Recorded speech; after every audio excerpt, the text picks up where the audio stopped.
Hi everyone, this is Dr. Manjunath. I'm Associate Professor in the Department of Chemistry, RV College of Engineering, Bangalore. In this recording is focused on the computational chemistry, which is there in the course called Chemistry of Smart Materials and Devices, which is introduced for first semester at RV College of Engineering from the Department of Chemistry under the Applied Science course category for computer science stream. So this is common to all computer science and allied branches and also the BT program. We have 5 units in this syllabus, and this computational chemistry comes, it is the unit 5. The syllabus that we have included for this computational chemistry is that this is a very basic syllabus.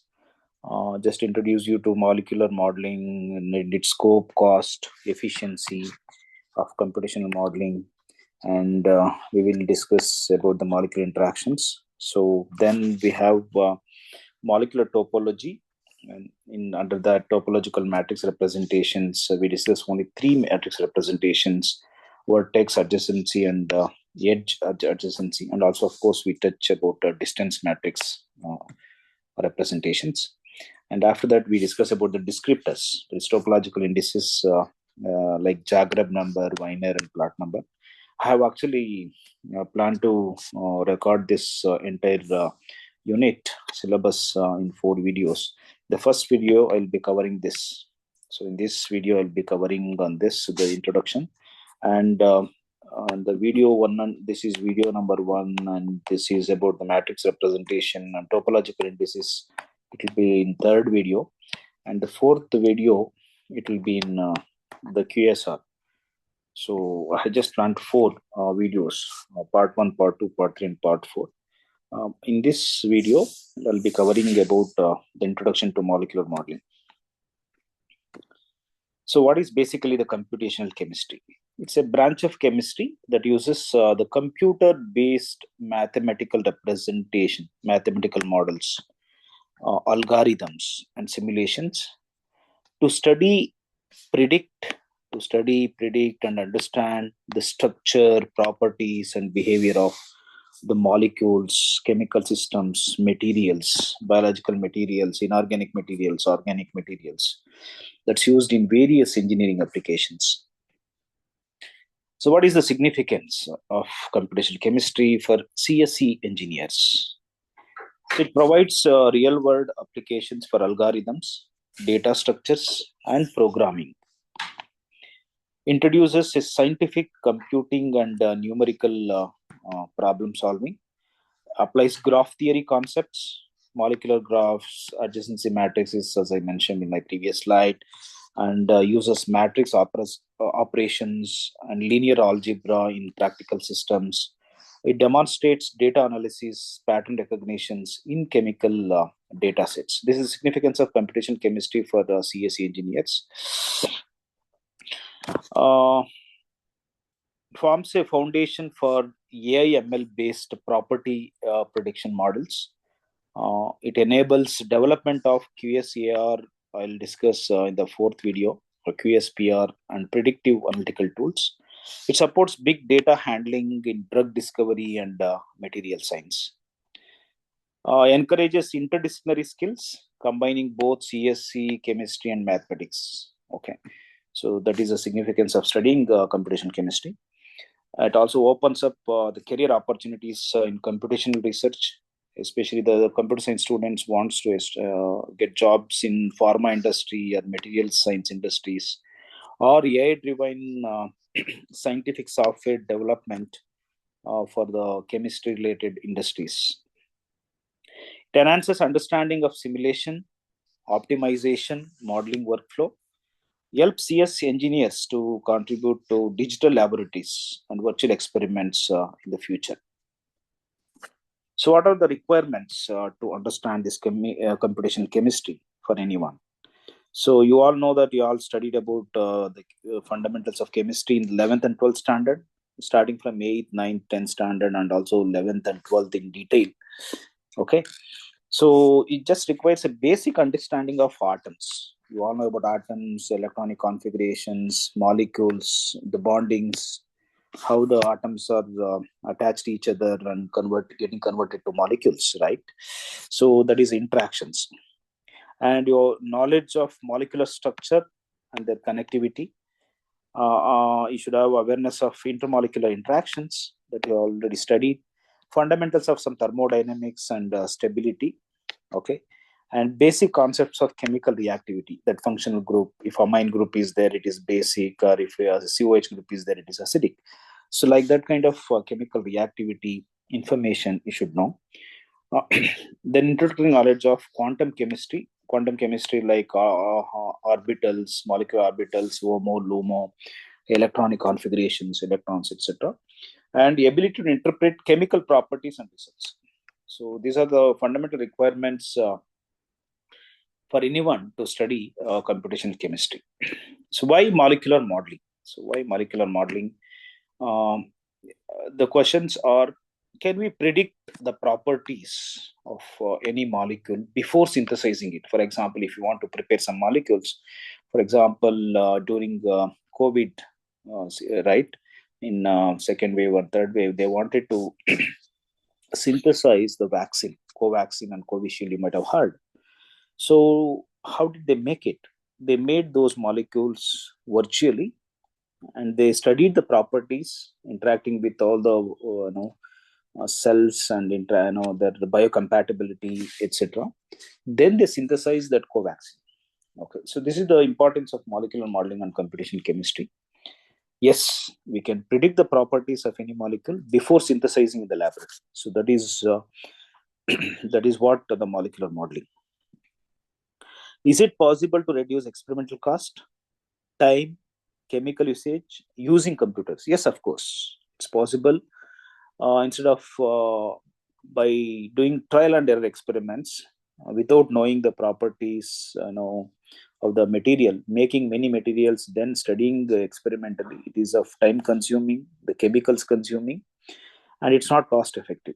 So therefore, this molecular modeling helps us to carry out those experiments virtually, and it reduces the experimental cost, time, of course, the chemical. No chemical only it will be utilized in molecular modeling. Everything is virtual. So how it is relevant to engineering. For example, to design a battery electrode that we studied in one of the units, an MC battery, LFP battery, cathode materials, anode materials, and also the electrolyte materials, we can design such materials virtually. Then we study the properties, we choose the best one, and then we can go for synthesizing them actually. Prediction of drug molecules, as I mentioned, for vaccines and all Covaxins and Covishield, predicting the properties of that biological activity virtually by using the molecular modeling technology, and then we can go for actually making them. Development of biopolymers, biocompatible polymers, nanomaterials with desired property. These are the very few examples. So there are many applications of molecular modeling. So basically, the molecular modeling acts as a shortcut between theory and experiment, enabling faster, economical, and sustainable material design.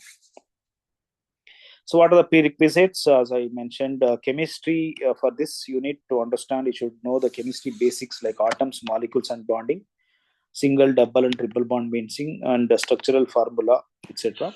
And mathematics and basics like matrix, row and column idea only, simple counting and summation. So this is very, very basic things which that is expected. We're not doing actually advanced maths here or programming here. It's just only a basic logic. So let us understand the molecular modeling in detail. Molecular modeling is the use of computer-based methods. Use of computer-based methods to represent and study molecules. Okay, we represent the molecules in the computer, and also we study the molecules, their properties. It helps in understanding the molecular structure, properties, and interactions. It provides a virtual platform to analyze molecules before experimental synthesis. Why experiments alone are not sufficient? So why we need molecular modeling? So experimental studies are time consuming and also the expensive. Large number of trials are required for a new materials and molecules. Some conditions are different or unsafe, okay, to study experimentally. We don't know, some reactions may produce toxic gases, okay. So instead of that, if we carry out the same experiment virtually in the by molecular modeling, we can definitely predict the properties, and then we can safely carry out those experiments. Limited ability to visualize molecular level interactions during the chemical reactions, right? You can't see how the atoms are bonding, how the atoms are interacting, but in the molecular modeling you can actually visualize the molecular level interactions. That's why the molecular modeling is important. So let us look at the role of computers in chemistry. So it converts a molecular structures into numerical and mathematical forms. We know that the computer can understand only the numbers and the formulas and the mathematics, right? So the whole chemistry, the materials, the molecular structures are being converted to some numbers or some mathematical forms or formulas. And it performs fast calculations and simulations, predict properties and behavior of molecules accurately, support and guide the experimental research. To model a molecule, a computer must first understand its structure numerically, to understand its structure numerically. So, in the coming slides, we will come to know how the molecular structures are being converted to some numbers. Let us understand the scope, cost, efficiency of this molecular modeling. The scope of molecular modeling is to prediction of molecular properties before the synthesis that I have already discussed, design and optimization of new molecules and materials, understanding the structure property relationship. Okay, how the property of a molecule is being changed by changing the structures or by functionalizing something else. Okay, support for experimental research and innovation, and cost reduction reduces the need of repeated laboratory experiments, minimizes consumption of chemicals and reagents, lowers overall research and R&D cost.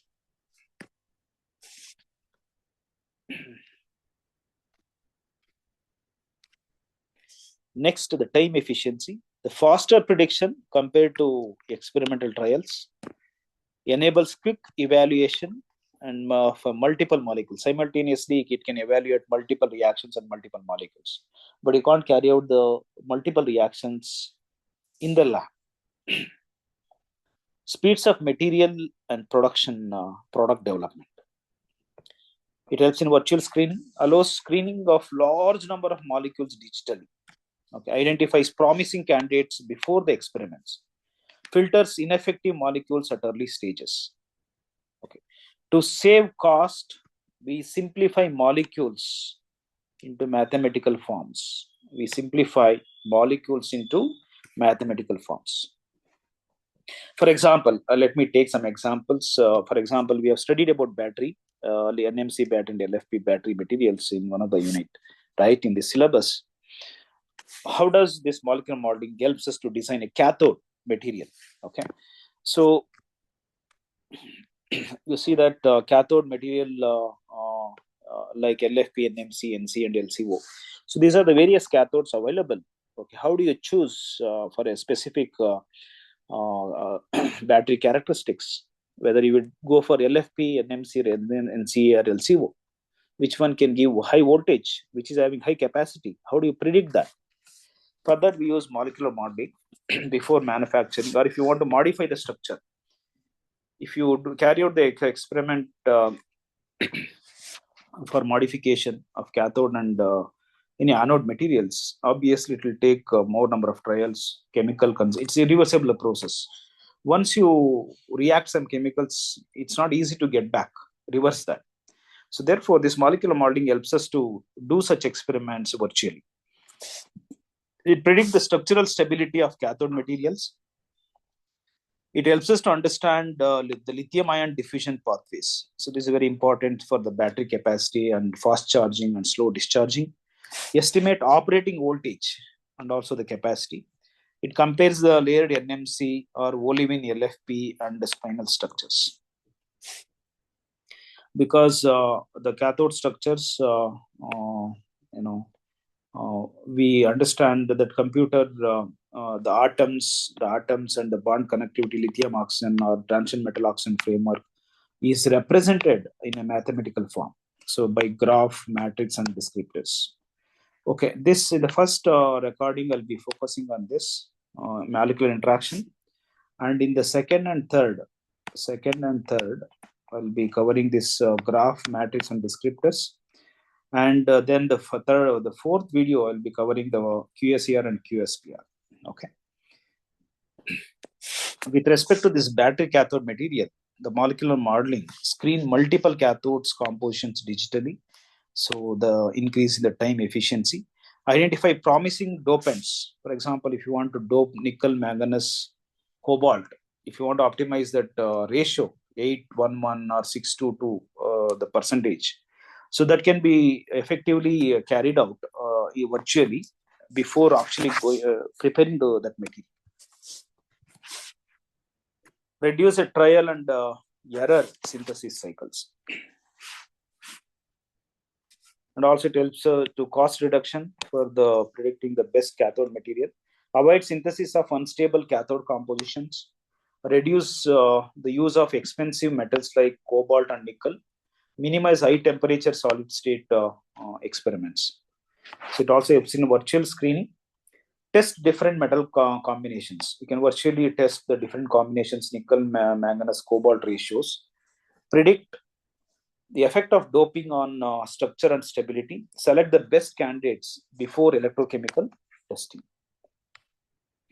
So that is how the molecular modeling can be used to optimize only cathode in the battery. So that is one of the examples that I have given to explain how the molecular modeling is being, the scope, objective, time, cost reduction, the efficiency, etc.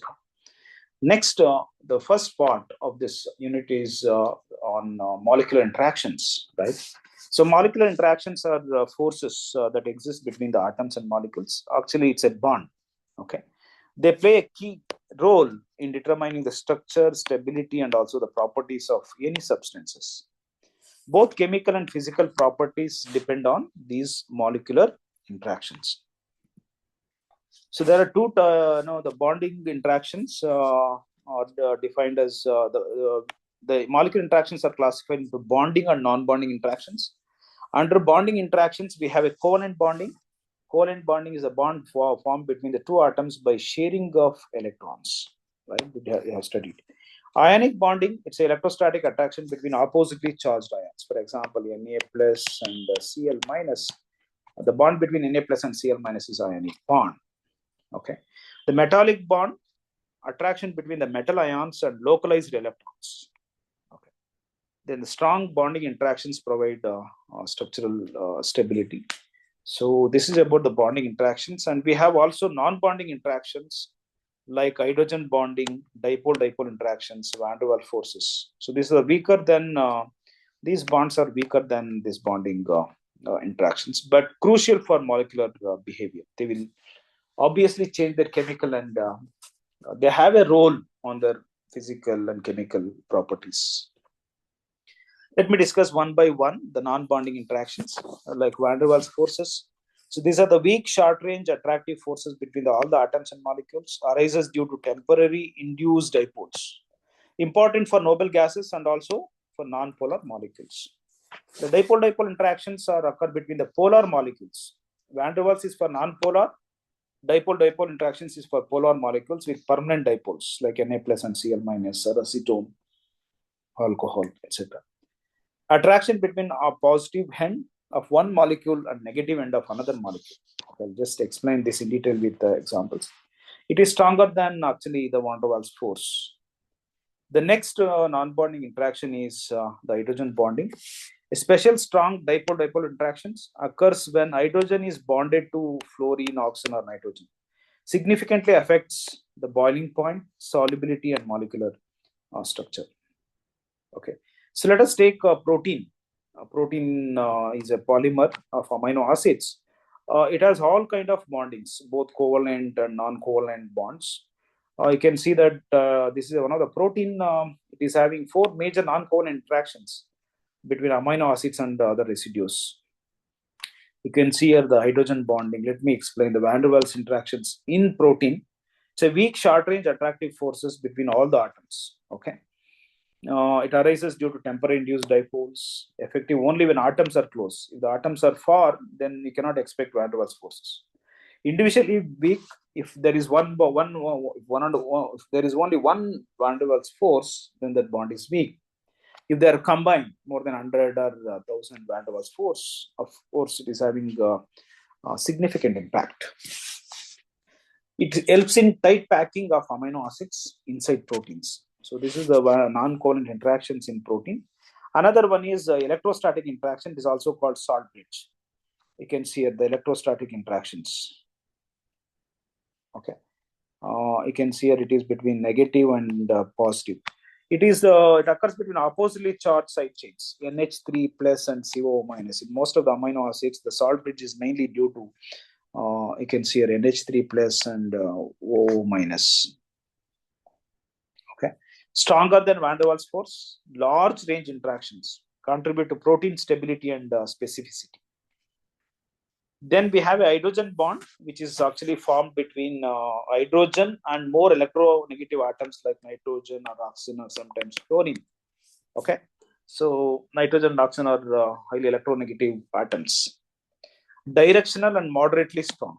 It's crucial for secondary structures like alpha helix and beta sheets in various proteins. It stabilizes protein backbone and side chain interactions. You can see here this is the hydrogen bonding and hydrogen bonding here. Okay. Next, we have hydrophobic interaction. The fourth one, hydrophobic, means hydro means water, phobic means repel. The interactions which is repelled by the water, the polar molecule. It occurs between non-polar side chains like aromatic groups, hydrocarbons. Non-polar residues avoid contact with water. It drives folding the proteins by forming a hydrophobic core. You can see this is the non-polar part and non-polar part. So this is the non-polar interactions, that is called hydrophobic interactions. This is the major force responsible for protein folding. It's an entropy-driven interaction. Okay. So you can see here, this is another protein structure having glutamic acid and lysine, and you can clearly see the formation of hydrogen bonding. It's intermolecular hydrogen bonding. It's clearly shown. The electrostatic bridge and also the hydrogen bonding. So this is the difference. So hydrogen bonding is between H and O of other molecule, and the electrostatic interactions are between plus and minus of two different groups. Let us understand the bond strength, the strongest to weakest. The ionic bond and covalent bond, they are strongest. And these non-covalent interactions, the hydrogen dipole are weakest. You can see here the increase in the bond strength. The strongest is the covalent bond, the double bond, CC double bond. 240 kilocalories of energy is required to break this bond for 1 mole. Then CC single bond is less energy. These are the covalent bonds. Then hydrogen bond is about 2.4, nearly 2.4 kilocalories, almost 100 times weaker than this double bond. Okay, CC double bond. Then we have non-covalent interaction, electrostatic, van der Waals. Van der Waals is the weakest, electrostatic, then hydrogen bond. So this is the comparison of the bond strength of various molecular interactions. So short-range repulsion, it occurs between the two atoms come too close. For example, overlap of electron clouds between the two noble atoms, noble gas atoms like helium at very, very short distance. It prevents atoms from collapsing into each other. You can see here, this is the two atoms. We have electron cloud. So this is the short-range repulsion because of negative charge. Then we have a dipole interactions. It occurs between the polar molecules like acetone. You can see here. Since oxygen, because of electromeric effect or resonance effect, that oxygen carries delta minus charge. This is delta minus and this is delta plus, right? So you can see the arrangement of these acetone molecules, the negative and positive, delta plus and delta minus and delta plus and delta minus. In E1, you can expect in HCl or methyl chloride, chloromethane. It's caused by attraction between the partial positive and negative ends. Then we have electrostatic interactions. It occurs fully charged species Na plus and Cl minus, like ionic bond in inorganic compounds. It's a strong long-range Coulombic attractions. Then we have a salt bridges, as I mentioned. A special case of electrostatic interaction occurs between oppositely charged functional groups like amine NH3 plus and CO minus. Interaction between amino and carboxyl groups in amino acids. It's important in stabilizing biological molecules. So then you can see that the van der Waals force interaction between the two methane molecules, unsymmetrical electron density creates temporary dipole. Okay, this side is actually the positive and this side is negative. You can see the orientation of this methane molecule. So interaction between the two alkane molecules, very weak individually but significant collectively, as I mentioned. Okay. Next, we have a hydrophobic effect. So it is the tendency of non-polar molecules or groups to avoid contact with water. So that is called hydrophobic effect. Non-polar groups do not form hydrogen bonds with water molecules. So, okay. So you can see here, this is the orange color one is a non-polar molecule. It's a non-polar substance. It's covered with water molecules. See how the water molecules are highly ordered around that. So water molecules organize themselves around non-polar substances, reducing the entropy. Entropy means the randomness. Okay. So it reduces the entropy. So this is the lower entropy. To minimize this unfavorable condition, non-polar groups cluster together. Okay, so these non-polar groups, they tend to combine and form a cluster. This clustering reduces the exposed surface area to water. Okay, so here the more non-polar group surface area is exposed to water, but here it is less because both of them are in one cage. This process is entropy driven, not due to strong attractive forces. It plays a major role in protein folding, membrane formation, and molecular self-assembly. So this is about hydrophobic effect. So overall, these are the molecular interactions, the various bond types. You can see it's a comparison of the relative strength, the examples, and the range. Short range repulsion, it's a very strong repulsive force because of electron overlap, and very short. It's between the atom-atom overlap.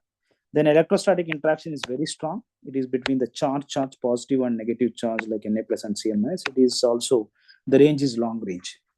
Salt bridge is moderate to strong. It is between the charged groups. It's a medium range.